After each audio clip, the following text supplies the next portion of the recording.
Hello everyone, Michael O'Brien here, and today I wanted to talk about 5 card tricks that I think every beginning magician should learn and study and perform.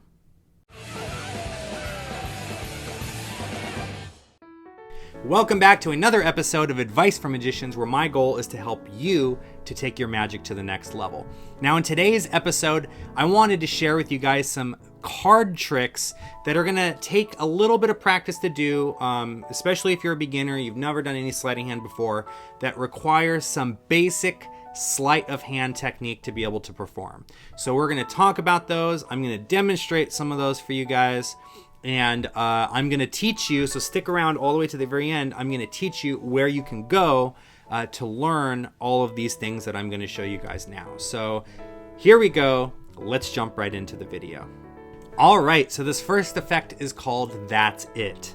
Now I'm going to show you just a really quick performance so you guys can see what it looks like, and I'll explain why I think it's a good one to learn, okay? So the spectator is going to choose a card. It doesn't matter which one. For the sake of this performance, let's just say that they chose this one here, the 10 of clubs, right?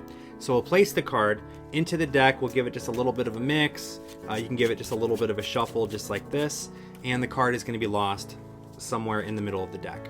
Now, I'm going to try to see if I can figure out which card you chose, right? I'm going to show you 3 different cards, and I want you to tell me that's it every time I show you a card. Doesn't matter if it is your card or if it isn't your card. I want you to say, that's it. I'm going to try to see if I can pick up on your body language and break right through your poker face, okay? So here we go. First card is up. Was that your card? We'll go ahead and drop it right here on the table. Next one. Was that your card? Again, we'll go ahead and drop it right here on the table. And last up, was that your card? I'll place that one on the table as well. Now, I'll be honest with you. You have a really good poker face. So I know I said 3 cards, but if you don't mind, can I get one more? This one here.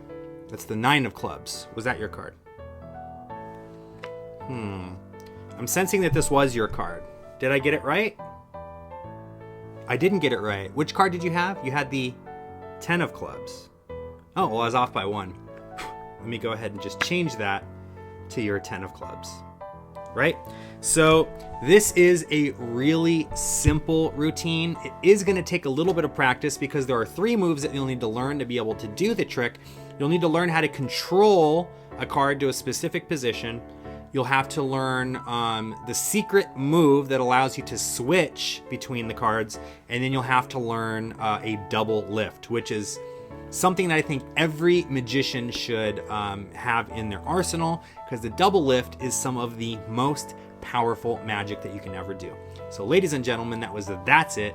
I hope you enjoyed that. Let's take a look at the next trick.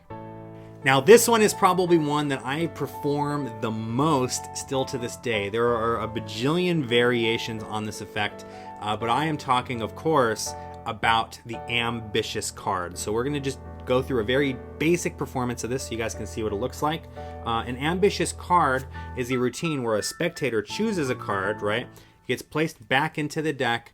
You can show that the card's not on the top of the deck. You can show that the card's not on the bottom of the deck.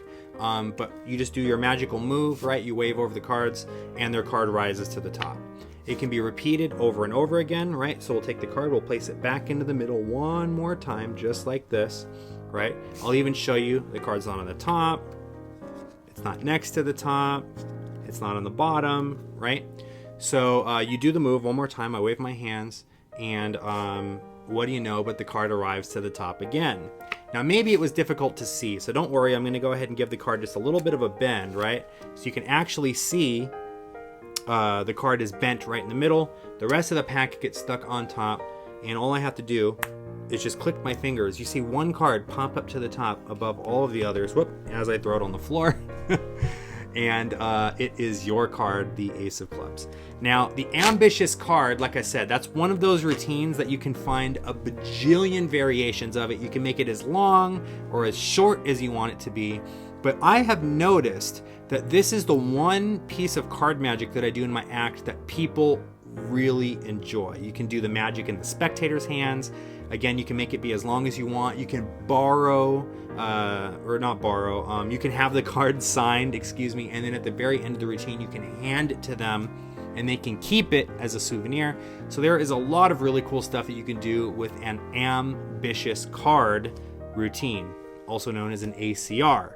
Anyway, I hope you enjoyed that little performance. Let's take a look at another one. All right, this next one is something that we like to call a packet trick. It only uses 4 cards, not an entire deck of cards. And this is one that I learned a really long time ago. It is called twisting the aces, right? Now, this one is really cool because it is going to force you to learn a specific move.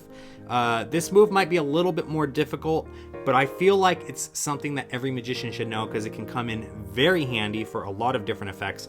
But in this one specifically, we're going to use it to perform this packet effect, right? I'm going to stand up for this one so you guys can see it. So what we have here is 4 cards, right? I'm going to try to get the cards to turn over one at a time. Now, some magicians turn them over like a book. Some magicians will try to be a little bit more sneaky. Maybe they'll turn them over like a notepad, right? But only a really good magician can actually get the cards to turn over in between the spaces of the other cards. And the easiest way to do that is by giving them a twist. Now the twist looks just like this. Of course, when we do that move, you can see we can get one card to flip face up. Don't worry, I'll do that move one more time. You give it another little twist. First was the ace of hearts. Next is the ace of clubs, right? But we're not done yet. First there was the heart, then was the club. Next will be the diamonds. I just give it a little twist like this, and I'll go very slow so you can really see that that card truly does turn face up. It is the only face up card in the stack, right? So first was the ace of hearts, then was the ace of clubs, then was the ace of diamonds. Last but not least is the ace of spades. Now you can see I haven't actually done the move yet, right? But the hard thing with the ace of spades is if you give it a twist like this, the ace of spades still, for some reason, doesn't actually come out of the deck. We have to actually buckle the cards just a little bit, then give it a twist, and then you can see the ace of spades appears to be the only face-up card. That was twisting the aces. Now, here's a really cool thing about that. Like I said, you learn that one move and you'll be able to do a ton of different things with it. In this case, the move, which is called the Elmsley count, allows you to have one card flip over when you want it to flip over, right? This whole routine is super easy to do once you have mastered that Elmsley count move. It's going to take a little bit of practice to make it look smooth, but I feel like it is worth it, and another excellent effect on this list that is something that you should learn. These last 2 effects I'm not going to perform for you just because I don't have it set up and ready to go, but I want to talk to you guys about card to pocket. Now I'll leave a link in the description below so you guys can watch my Pokemon version that I do, but there are, again, tons of different card to pocket effects out on the market, right? So for example, you would have a card chosen, right? And then thrown on the floor, apparently. Sorry. You would have a card chosen, right? Like the 6 of diamonds, for example. You place that card into the deck, and you can give the cards a shuffle. You can give them a mix, just like this. It doesn't matter, right? And then what you would end up doing is you would reach into your pocket just like this, and you could remove the card from your pocket. And you can do that over and over again. There's also a bit of business that you can do where you shuffle up the cards just like this. Again, we'll give them a little bit of a mix, right? You snap, you reach into your pocket, or you can even have the spectator reach into the pocket for you, right? And then, wait a minute, hold on. That's like the whole deck, right? Oh, I'm so sorry. The only card that didn't go to my pocket this time was your card. So there's a bunch of really cool stuff you can do with this. Now, the reason that I love card to pocket, again, you're going to learn another technique, and on top of learning the actual technique to make the card jump to your pocket, you're also going to learn how to do misdirection, right? Because there are a lot of moments, usually in a card to pocket routine, where you have to get the spectator to focus over here while you do the sneaky business over here. So learning a card to pocket routine is a really great way to practice your misdirection. Then once you get really good at it, you can start moving on to doing other things, like maybe a card under the box style effect, or maybe you have the card appear in an impossible location, like maybe folded up into quarters, or maybe just like in your wallet, you can have the card signed. So there's a bunch of different things you can do with it. What I like to do personally when I'm out and about and I'm doing my strolling events is I like to do my ambitious card routine and then end it with a card to pocket or a card under box or card to impossible location type of deal. Again, the card can end up in your wallet, it can end up in like an envelope somewhere, it can end up folded up inside some kind of thing. When I'm doing my Christmas style, my holiday style effects, what I'll do is I'll have a spectator go and grab an ornament from the back of the room, I'll shatter that ornament, and then inside is a folded up card, and it is their signed selected card. So there's a lot of really cool stuff you can do with a card to pocket routine. Once you learn the principle to make the card jump to your pocket, you can really make the card jump anywhere. All right, for the last one, I know I said that I didn't have it set up, but I decided not to be lazy and I decided to go real quick and go grab the cards that I need to be able to do this. This is an effect called the Chicago Opener, also known as Red Hot Mama. It's a really cool effect. And the reason that it is so cool is A, it is super simple to perform, and B, it actually isn't just a let me find your card. There's actually a magical moment, a nice beautiful moment at the end of the routine that happens. You can have this happen in the spectator's hands, which makes them freak out, or you can like have them stick this card in their pocket or hide it somewhere so that you're completely out of their way. You're able to do the effect. It has a nice little magician in trouble moment, and then a very climactic punchline. So let's go ahead and look at this routine. You have any card chosen. It doesn't matter which one. In this case, let's just say that it is the Jack of Spades. The card is placed onto the deck, cut right into the middle of the deck, and the magician casts a shadow over the deck, just a wave of the fingers like this. Now, what ends up happening when I do that move is one card is now going to stick out just a little bit from the other cards. So we'll go ahead and go through the other cards, and we'll see if you notice anything kind of different here, right? You may or may not notice something that looks just a little bit different. Your Jack of Spades actually is the only red-backed card in the entire blue-backed deck of cards, right? So you see all the cards here are blue-backed cards. Now, there's something that magicians never do, and that is to do the same trick more than once. I'm going to break that rule just for you guys so you can see, okay? We're going to give the cards just a little bit of a shuffle like this. At some point while I'm shuffling, you'll say stop. We'll look at a card and memorize it. Sound good? You just say stop whenever you'd like. I shuffle up the cards. They say stop. Right there, they memorize the card, and then the card gets placed back inside the pack, right? So now we're going to do that same magical move again. I wave my hands over the deck, and I snap. Let's see if we can find that card that looks a little bit different from all of the other ones. I didn't see it. Hold on, one more time. Let me snap my fingers. We go through.